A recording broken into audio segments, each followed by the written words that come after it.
Assalamualaikum warahmatullahi wabarakatuh. Perkenalkan, nama saya Della Aprilia dari jurusan Teknik Informatika semester 5E. Di sini saya akan menyimpulkan tentang interaksi manusia dan komputer. Yang pertama yaitu psikologi pengguna. Psikologi pengguna ini adalah cabang ilmu yang mempelajari perilaku, motivasi, dan keputusan yang dibuat oleh individu atau kelompok dalam konteks pengguna. Contohnya seperti banyaknya situs e-commerce atau aplikasi seperti Shopee, Tokopedia menampilkan ulasan atau rating dari pengguna sebelumnya. Jadi psikologi ini yang terlibat yaitu di mana orang cenderung meniru perilaku orang lain atau mempercayai keputusan yang diambil oleh banyak orang. Baik, selanjutnya nomor 2 yaitu ada desain antarmuka pengguna atau user interface, yaitu proses merancang tampilan, visual dan elemen interaktif dari sebuah aplikasi, situs web dan perangkat lainnya. Elemen visualnya seperti tombol, icon, text layout, atau komponen lainnya. Contohnya yaitu antarmuka grafis pengguna ini seperti Windows dengan icon, tombol, dan menu. Baik, nomor 3 yaitu panduan desain antarmuka. Apa sih panduan desain antarmuka itu?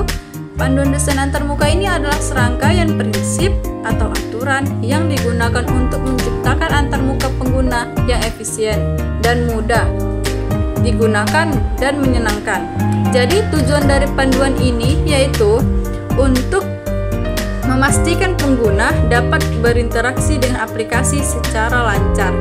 Contoh dari panduan desain antarmuka ini yang sering digunakan yaitu seperti Material Design atau Google.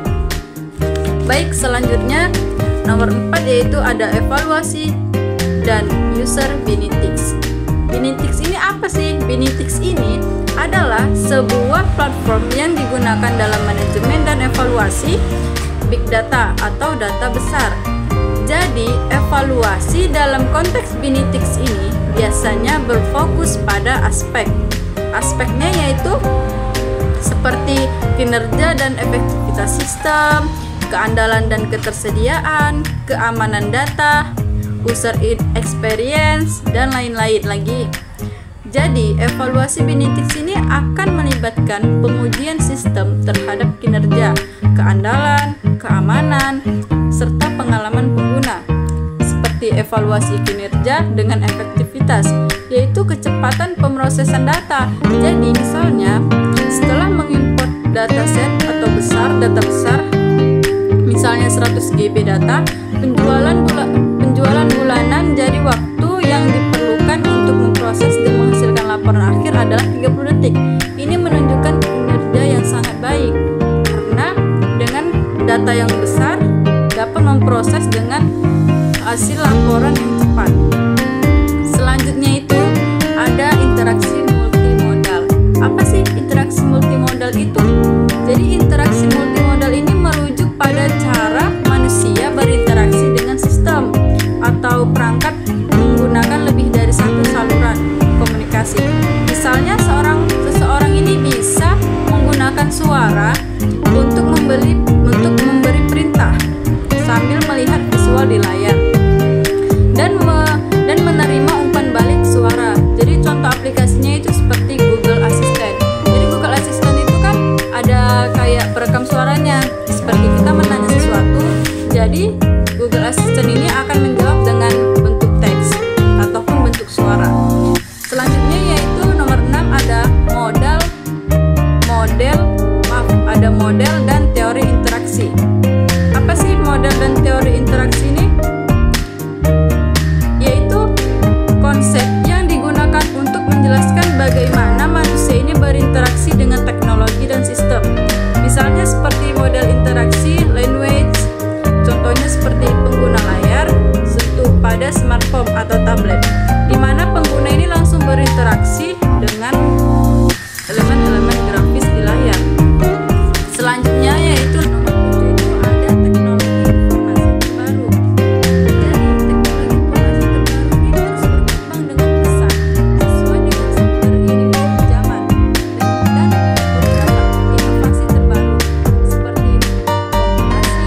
adalah seberapa mudah dan efisien pengguna dapat menggunakan produk atau layanan.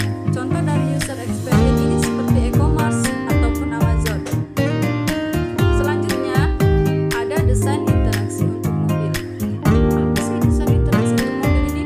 Yaitu merancang proses cara pengguna atau pengemudi dan penumpang berinteraksi dengan sistem yang ada dalam kendaraan, termasuk antarmuka pengguna atau UI, kontrol dan teknologi yang memungkinkan pengoperasian mobil. Jadi desain interaksi ini untuk mobil ini merujuk pada cara pengguna berinteraksi dengan aplikasi dan perangkat seluler. Contoh desain interaksi untuk mobil yaitu seperti aplikasi pesan ataupun WhatsApp. Selanjutnya ada prototyping dalam interaksi manusia dan komputer. Prototyping ini dalam interaksi manusia dan komputer ini yaitu disebut dengan human ataupun computer interaction, disingkat dengan HCI, adalah proses pembuatan awal atau prototip dari antarmuka pengguna atau sistem interaksi untuk menggambarkan bagaimana pengguna akan berinteraksi dengan sistem tersebut. Jadi fungsinya yaitu untuk memberi gambaran awal tentang alur bekerja, fitur dan pengalaman pengguna. Jadi tujuan prototyping ini dalam HCI ini yaitu yang pertama mengkomunikasikan ide desain. Yang kedua ada mengidentifikasi masalah desain. Yang ketiga mendapatkan umpan balik pengguna. Yang keempat menghemat waktu dan biaya pengembangan. Yang kelima ada eksplorasi fitur dan fitur baru. Contoh dari prototyping dalam interaksi manusia dan komputer yaitu ada prototip untuk aplikasi seluler seperti Instagram, terus ada prototip untuk aplikasi belanja seperti Amazon ataupun Shopee. Selanjutnya ada interaksi sosial dan kolaborasi. Interaksi sosial dan kolaborasi ini adalah dua konsep penting dalam kehidupan sosial yang saling berkaitan dalam membangun hubungan, menyelesaikan masalah, serta mencapai tujuan bersama. Jadi interaksi sosial ini apa sih? Interaksi sosial yaitu proses di mana individu atau kelompok saling berhubungan, komunikasi, dan interaksi sosial ini adalah dasar dari pembentukan hubungan sosial yang lebih luas dalam masyarakat. Sedangkan kolaborasi ini apa? Kolaborasi ini adalah proses kerjasama antara dua orang ataupun lebih dengan tujuan bersama di mana mereka saling berbagi sumber, ide, dan juga tanggung jawab untuk mencapai tujuan tersebut. Jadi contoh interaksi sosial ini seperti interaksi dalam keluarga, tempat kerja, lingkungan sosial. Sedangkan contoh dari kolaborasi ini yaitu kolaborasi dalam proyek sebuah tim, terus ada kolaborasi dalam penelitian ilmiah, terus ada kolaborasi dengan antar perusahaan. Baik, itulah contoh dari interaksi sosial dan kolaborasi. Selanjutnya ada etika dalam desain interaksi. Jadi etika dalam desain interaksi ini mencakup prinsip-prinsip moral dan tanggung jawab yang harus dipertimbangkan oleh desainer ketika merancang sistem interaktif, produk digital atau aplikasi. Jadi etika dalam desain interaksi ini memiliki beberapa aspek penting seperti privasi dan keamanan pengguna, lalu ada transparansi dan kejelasan, lalu ada aksesibilitas, baru ada pengaruh sosial dan psikologis, dan yang terakhir ada keadilan dan inklusi. Jadi contoh dari etika dalam desain interaksi yaitu desain yang mendorong aksesibilitas seperti Microsoft yang memiliki fitur narator yang membacakan teks untuk pengguna yang mengalami tunanetra. Baik, selanjutnya terakhir ada tantangan masa depan dalam interaksi manusia dan komputer. Jadi interaksi manusia dan komputer ini adalah ilmu yang mempelajari tentang bagaimana mendesain, mengevaluasi, dan mengimplementasikan komputer sehingga dapat digunakan manusia dengan mudah. Jadi ada beberapa tantangan dalam interaksi manusia dan komputer ini di masa depan, yaitu ada keamanan dan privasi, ada keterbatasan antarmuka, ada ketergantungan pada teknologi, ada etika dan moral, ada juga yang terakhir yaitu aksesibilitas. Jadi dapat disimpulkan bahwa Tantangan masa depan dalam interaksi manusia dan komputer ini adalah kompleks dan memerlukan solusi yang komprehensif. Jadi itu saja yang dapat saya simpulkan dalam materi interaksi manusia dan komputer. Baik, selebih dan kurangnya saya mohon maaf. Wassalamualaikum warahmatullahi wabarakatuh.